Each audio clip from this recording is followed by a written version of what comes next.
With the first wave of free agency lulling and the Miami Dolphins making a decent amount of moves, I'm going to grade the Miami Dolphins free agency so far and talk about where they need to improve.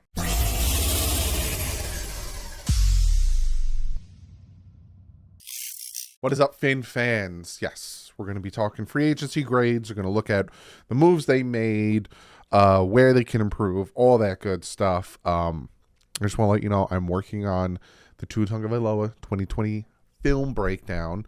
I'm doing each game, and I'm going to try to pick some of the best and some of the worst, right? I want a full, unbiased film breakdown of his entire year. So I'm going to timestamp it because it's probably going to be like an hour long.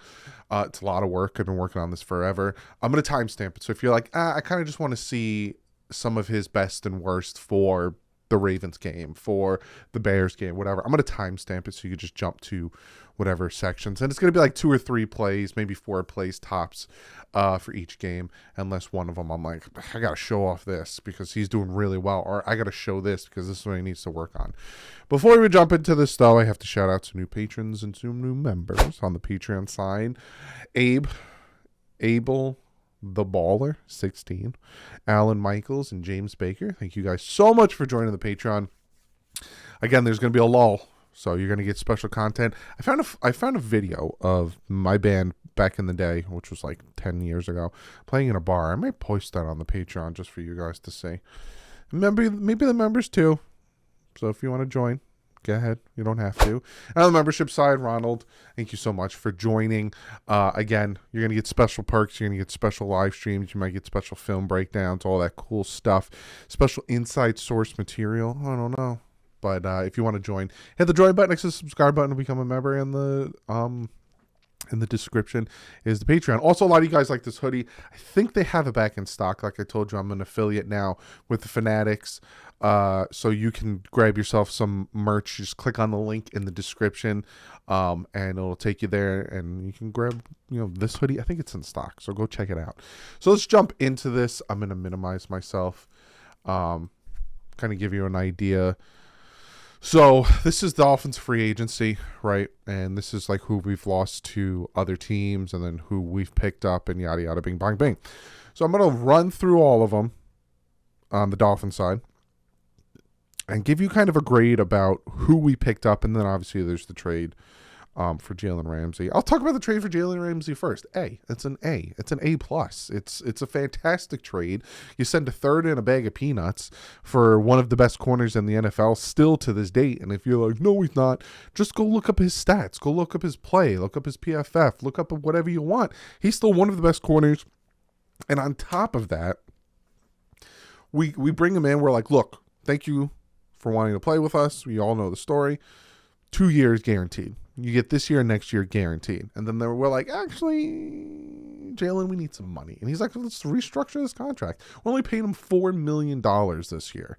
He wants to play for us. A+, Jalen Ramsey trade. So now we'll look at these, right? David Long, bringing him in, $11 million. It's barely anything this year. If we look at his contract this year, his cap hit $3.2 million, and then there's an out.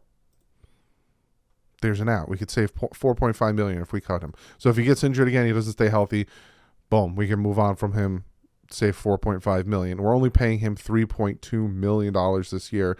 Love the move. It switched it back up on me. Love the move for David Long. Low risk, high reward. I'm going to give that an A. Not an A+ because he does have the injury history, but I'll give it an A. Next, we have Mike White. Everyone sees Mike White, 2 years, $8 million. That's a lot of money, Doug. Nope. He's only getting 2.7, and again, they have an out where they can cut him and save $3.5 million. So he's only making about $2.7 million this year. I like the move. At first, I was like, meh. Because I wanted Baker Mayfield. He ends up going to Tampa. I wanted Gardner Minshew. He ends up going to Indy. And their positions are starters. They don't want to come to Miami and be a backup. Mike White, if Tua could stay healthy and we don't have to see Mike White, fantastic. But if Tua gets nicked up, like, Jalen Hurts got nicked up. He missed a few games last year. Lamar Jackson got nicked up. He missed a few games. He could have played more, but then he kind of took a business approach to that. Quarterbacks get nicked up and they miss a few games. So if Mike White comes in for a game or two, I think he'd be really good and help us. I give that a B+. I like that move. Then we bring back Jeff Wilson, Raheem Mostert, Myles Gaskin. I'm going to do all the running backs at once. Myles Gaskin, and we bring back Savon Ahmed. Is he not on here? I guess not. I give the running backs being brought back a B. It's nothing crazy. I really do like Jeff Wilson and Raheem Mostert's 1-2 combination. Raheem Mostert running hard against Buffalo. Jeff Wilson was running hard against I think it was against Chicago. I'm not like whoa, but I'm not like, oh god, we suck. It's a solid B+. I'm all right with that. Bringing back Duke Riley, it's a B. I don't hate it. I don't love it, especially for the amount of money he's going to get this year, which I think is nothing. 1.9 million. It's nothing. It's a B. It's very, he's good special teamer, good depth there. Braxton Berrios, I give that one a B+ as well.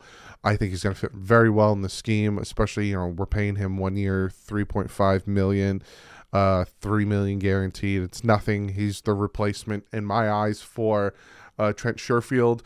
I like Braxton Berrios, and also he's a really good kick returner. I give it a B+. I really like that move. Dan Feeney. Now, I'm hearing good things about Dan Feeney, right? 1 year, $3.2 million.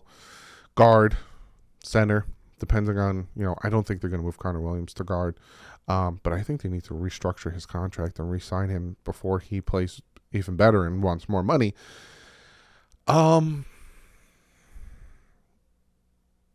It's a B. It's just it's a B to me. I don't think it's bad enough to be a C or a D, but I don't think it's an A+ or an A. I don't think it's a David Long or a Jalen Ramsey move. I think it's all right.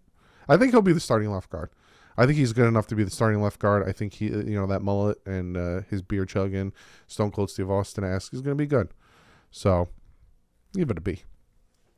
Next, Nick Needham. Bring it back, Nick Needham. I'm giving that an A. I like Nick Needham a lot, especially at $1.8 million. He could have got more money elsewhere. He took less money to come back with the Dolphins, and I love that move. I think Minnesota wanted him, and I forgot what other team wanted him. He took less money to come back with Miami. Love the move. I give it an A. Depth at the cornerback position, and last year we needed depth at the cornerback position. Love that move. Deshaun Elliott, 1 year, $1.7 million. We all wanted Jordan Poyer. There was also Garner out there. Not Garner Minshew, but the safety. He has 3 names. That just the only one I can think of right now is Garner. I don't hate the move. It's a B move. It's a very solid move. It's a B move to bring in Deshaun Elliott. He matches well with Brandon Jones. They played college together at Texas. I really like that camaraderie. McKinley and Javon Holland, and now Brandon Jones and Deshaun Elliott. And he's good. He's the thumper. His time in with Baltimore, you saw, he was knocking people on their butts. He knocked Derrick Henry on his butt. I like that move a lot. Eric Sorbert, tight end, picked him up for 1 year, $1.6 million. I'm always rounding. I should round it up, 1.7. I like this move. Now, people see him and think he is a pass blocking, a run blocking tight end or a blocking tight end. He's not. He's actually a really good tight end. And I'm glad to see him come. That's still an area of need. I'll talk about that in 2 seconds, but I like the move. And I like the move for the price. Give it an A. Right? Depth. People can compare him to Durham Smythe. I'm hearing he's a completely different player than Durham Smythe. So I'm going to give that an A, especially for the price there. One of the reasons he came was Vic Fangio. I'll talk about that in a second because we interviewed, the new free agents got interviewed, and some of them had some very interesting things to say. Jake Bailey, punter from New England, 1 year, $1.2 million. We lost out on Mostert, I almost said. Morstead, he went to the Jets, broke my heart there, especially with Mike Gesicki going to New England. We're just interchanging players at this point. 2020 was, all pro bowler. If he can get back to that form, I think it's really good. He's probably really angry at New England for how they treated him and all that stuff. I think he's taking out a lawsuit on him. B. It's not bad. It's not great. It's a B. Bringing back River Craycraft. B. Solid. He had 2 touchdowns, one against Baltimore, one against Buffalo. Good for you. Be there. Garon Christian, bringing him back. Tackle. C. That's my reaction to it. C. Andrew Van Ginkel, bringing him back. A. I don't know what his contract is, but I really do like that move of bringing him back. A. And Malik Reed, there's some other moves that aren't talked about that I'll talk about, but Malik Reed, that's an A as well. Again, he had another situation where he wanted to come to the Dolphins because of Vic Fangio. 12 sacks under Vic Fangio with Bradley Chubb. A move right there for Malik Reed. Now, there was some other. Kendall Lamb's not on there. Tackle move, it's a C. It's just is what it is. So overall, if I had to give an honest grade of the Dolphins free agency with their re-signings and they're bringing in new players, it's a solid B. You had some A moves in there with David Long and with Jalen Ramsey and with Andrew Van Ginkel and with Nick Needham. Solid A moves. Other than that, it was a lot of B's, a few C's because the tackle position is just bothering the crap out of me. It's a solid B plus. I give it. But there's areas of need that are still there, and I get told, this is what I get told a lot, especially on Twitter. Relax. It's March. Is what I get a lot. It's March, Doug. And then it's April, Doug. And then it's June. It's not even training camp. What are you worrying about? And then it's preseason, Doug. What are you worrying about? And then week 5. Oh my God, why does this offensive line suck? I don't understand. That's what's going to happen. That's what I get. It's March. Relax. There's still people out there. Yada, yada, blah, blah, blah. Right tackle position is rather be surprised than let down, and they'll surprise the crap out of me. But to me, it's a nightmare if they are going to put their eggs in the basket of Austin Jackson. I give players 3 years, and on to his 3rd year when he was on the field, he showed me that he can take that next step. Austin Jackson, on the other hand, can't stay on the field, and when he was on the field, he looked like hot garbage. It's just, I don't trust that. I don't trust it. I don't trust it at all. Guard, on the other hand, I'm all right with some of these guys, Dan Feeney, Robert Jones. I'm all right with these guys. And Liam Eichenberg, not really. Actually, no. Robert Jones, Dan Feeney would be my left guard competition there. But you look at the tackle position, you got Teron Armstead at left tackle. Then you have Austin Jackson, Keon Smith, Kendall Lamb, and Jaron Christian for your right tackle competition. That's not good. And then I hear people saying, well, there's so-and-so out there.